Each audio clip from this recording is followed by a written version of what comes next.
Last week in Michigan politics, former president turned convicted felon. How experts and local party leaders in this key swing state are reacting. Plus, Ottawa County swears in its newest county commissioner after an upset special election victory. What he had to say as he took his place on the board. And the rise of artificial intelligence and its possible impacts on this year's elections has the Department of Homeland Security issuing a warning. An expert's take on the potential threat. I'm Josh Alburtus, and this is your 13 on Your Side Rundown.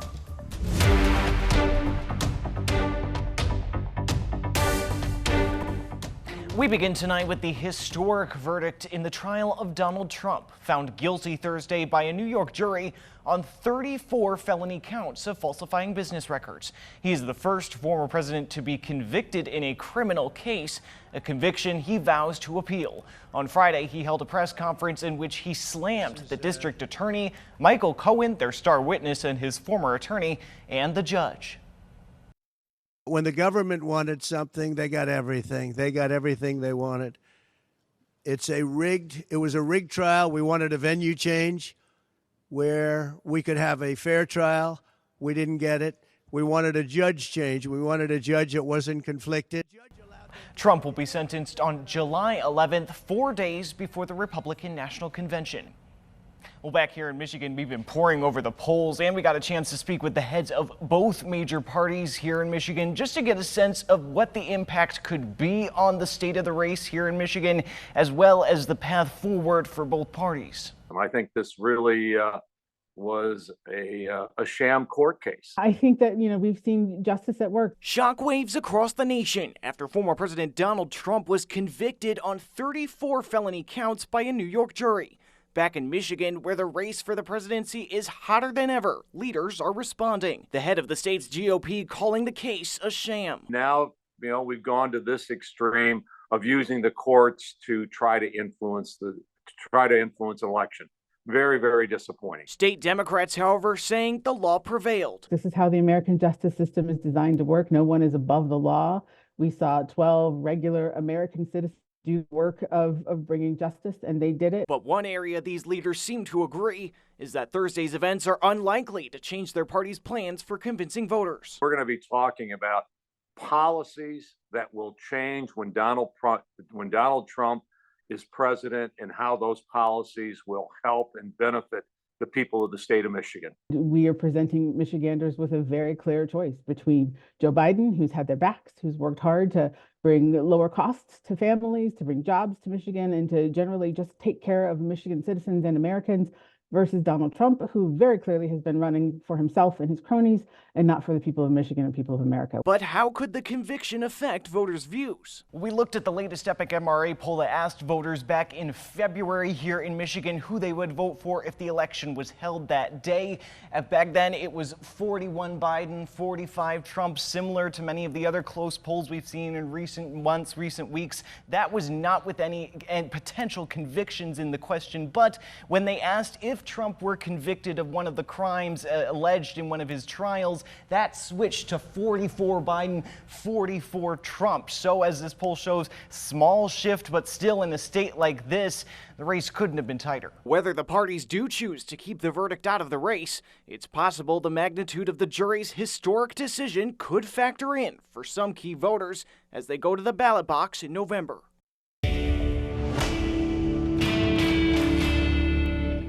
And all of this is raising a question with many. If the former president wins back the White House, could he pardon himself? Casey Decker with our Verify National team has the answer. Former President Donald Trump has been convicted by a New York jury on 34 counts of falsifying business records. The conviction won't stop him from seeking a second term in the White House or serving if elected. Here at Verify, we got several questions from viewers asking, if he becomes president again, can Trump pardon himself from these charges in New York? Let's verify. Our sources are the New York indictment, New York penal law, the U.S. Constitution, and the U.S. Supreme Court. The Constitution gives the president sweeping powers to issue pardons, allowing them to reduce or cancel punishments for crimes.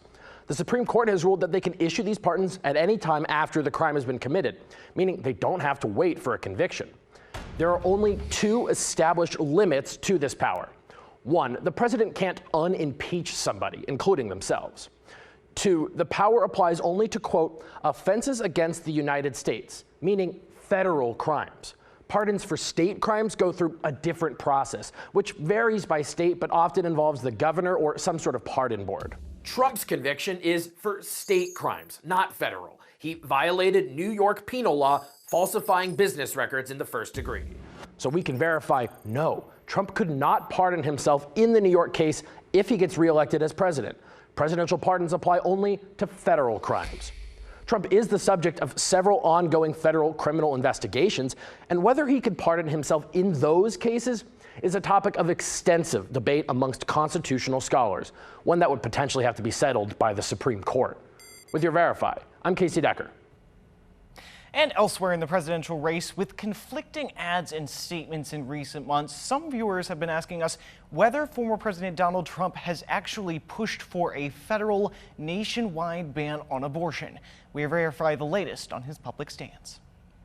Well, we've gotten a number of questions on this topic as ads that were paid for to run on our air made claims about Trump's possible intent to ban abortion nationwide if he returns to office next year. In 2016, Donald Trump ran to overturn Roe v. Wade.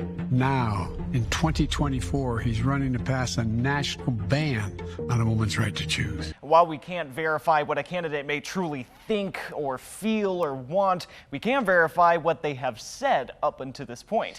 So this is the question we're digging into. Has former President Trump said that if president again, he would work to create a federal abortion ban? Let's verify. And to do that, we went straight to the source, our sources being a Trump campaign spokesperson, as well as Trump's own statements on social media and as reported by our colleagues at ABC News. First off, we should note there's been a difference in the last few months between what has been said publicly by former President Trump and what he's reportedly expressed privately, and at what times throughout the year that he's made comments. For instance, back in February, ABC News reported sources had told them the former president had privately expressed support for a 16-week abortion ban, with exceptions for rape, incest, and to save the life of the mother. But sources also said it was just one idea and that Trump frequently changes his mind. On multiple occasions in the last few months, Trump in interviews has mentioned the possibility of some sort of deal. Since then, Trump has publicly stated abortion decisions should be left to the states. In April, posting a video to Truth Social saying in part, quote, "My view is now that we have abortion where everybody wanted it from a legal standpoint, the states will determine by vote or legislation or perhaps both, and whatever they decide must be the law of the land, in this case, the law of the state." So we can verify, no, former President Trump has not explicitly said publicly this year that he would work for a federal ban if reelected. But some have said because of his past statements he's made touting success with appointing Supreme Court justices who joined the opinion that overturned the right to an abortion nationwide, they believe he would seek such national restrictions. If you'd like something verified, you can send an email to verify@13onyourside.com or text Verify to 616-559-1310. With your Verify, I'm Josh Alburtus.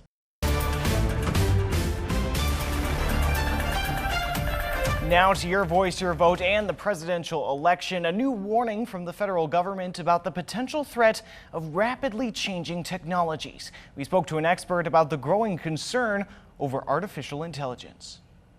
The rise of artificial intelligence has many concerned over the potential impact to elections, now coming under the spotlight of the federal government. On Monday, ABC News reported it obtained a federal analysis compiled by the Department of Homeland Security warning about the quick advancements in AI technology and how it could affect our elections. I think the bad actors, both foreign and domestic, are getting more sophisticated in using AI and new technology to make it even more convincing to the unsuspecting voters. You might remember this story we did about AI last year using this video we quickly created using just a photo in an online AI tool. AI users can now more easily than ever manipulate images to make it appear like someone is saying something that, in fact, they never did. Now, this was the better part of a year ago and made by someone who is not at all well versed in working with this kind of AI. But even since then, experts have warned that technologies like this have been advancing quickly. Local, state, and federal officials, they've said, are going to have plans in place to make sure they can adapt and protect our elections. One of the big things is education.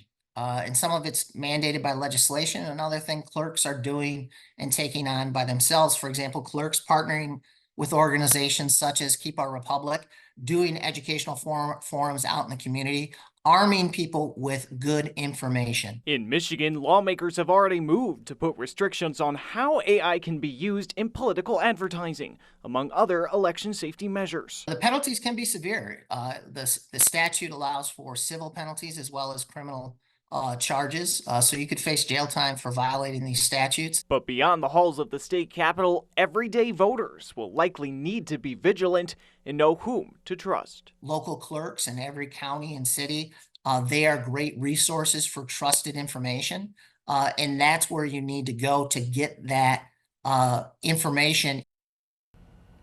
And continuing coverage now on Kent County's spending of the opioid settlement funds.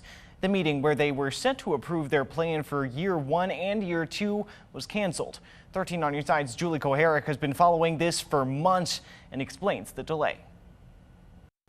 This plan has been years in the making. The Health Department and Board of Commissioners originally told me they plan to discuss and vote on May 21st, but when I went to follow up, that meeting didn't happen. I reached out to the Health Department to ask why. The Deputy County Administrator told me they had a new opportunity to get feedback from the Lakeshore Regional Entity. That organization sets policy on local behavioral health and substance abuse services. When I interviewed her last month, this is what she had to say about why the process has taken so long. This is just one thing that Kent County Health Department and our other departments are working on at any one time. So while it seems like it does take some time, we first want to be very thoughtful and engage our partners proactively, and it's just a matter of balancing it with a lot of other needs that the departments are managing. There is not a new date set yet. James tells me they expect to have one later this week. The money has been coming in for over a year now. So far, Kent County's account is at $1.6 million, but none of it can be spent until the county approves it. We have a link to the draft of that plan on our website, 13onyourside.com. In Ottawa County, the county's newly elected commissioner is on the job. Chris Klein-Jans defeated Lucy Ebel of Ottawa Impact in a recall election earlier this month. 13 on your side's Kiara Patterson was in a packed room when he was sworn in.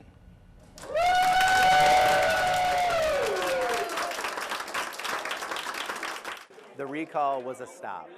Everything has been part of a continuum to sort of get the county back to the type of governance that it was used to in the past. On Tuesday, Ottawa County Commissioner Chris Klein-Jans was sworn in after beating former Commissioner Lucy Ebel with 60% of the vote in a special recall election held on May 7th. Ebel is backed by the Conservative Political Action Committee, Ottawa Impact. We've upped our Democratic ratio by 100%, which is noble. It's good to have more voices in the mix. This democracy and republic thrive on discourse from a variety of different points. County government's no different. The more people that can come to the table and discuss, the better it is, the better results you get. Klein-Jans is now one of only 2 Democrats on the board. His swearing in was followed by the regular Ottawa County Commission meeting. Commissioner Roger Bergman walked out during public comment as many used their time to endorse candidates running for office in the upcoming election. This is not business of the county. Thank you. Thank you. Would anyone else like to address the board? Klein-Jans told me he does intend on running for the District 2 seat again after he completes his current term at the end of this year. I have a long and varied experience inside the county. I've lived in my district for almost 30 years. I feel like I've seen enough about where we've come from to know where I'd like to see us go. In Allegan County, a popular Allegan Park could get a major makeover with your help. Dollars that could double thanks to a state grant. City leaders are launching a crowdfunding campaign for Mahon Park, one of the city's central meeting spots right on the Kalamazoo River. They're hoping to raise 50 grand, and if they do, they could apply for a matching state grant that would give the city $100,000 to spend on park improvements. For the past 4 decades, the park has hosted festivals, concerts, weddings, and other celebrations. Park upgrades would include a new steel structure to replace the gazebo, better landscaping, modern street lighting, and most importantly, an accessible pedestrian plaza to make sure the park is open to everyone.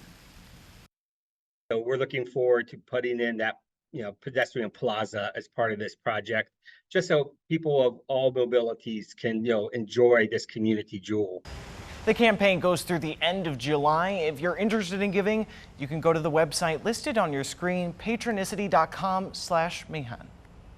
And Grand Rapids is looking for community-focused ideas for its Neighborhood Match Fund.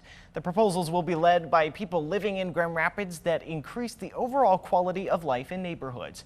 Winners will be awarded contracts from $500 to $5,000 to allow them to implement the project between September and next February. Grand Rapids residents and community-based organizations can apply through June 30th.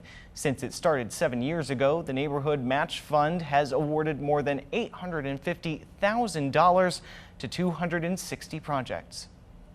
After thousands of cases and more than 30 years later, one of the most well-known judges in Kent County is retiring this summer.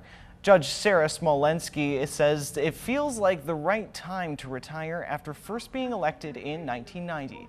But she tells us it's bittersweet because she loves helping people become the best versions of themselves.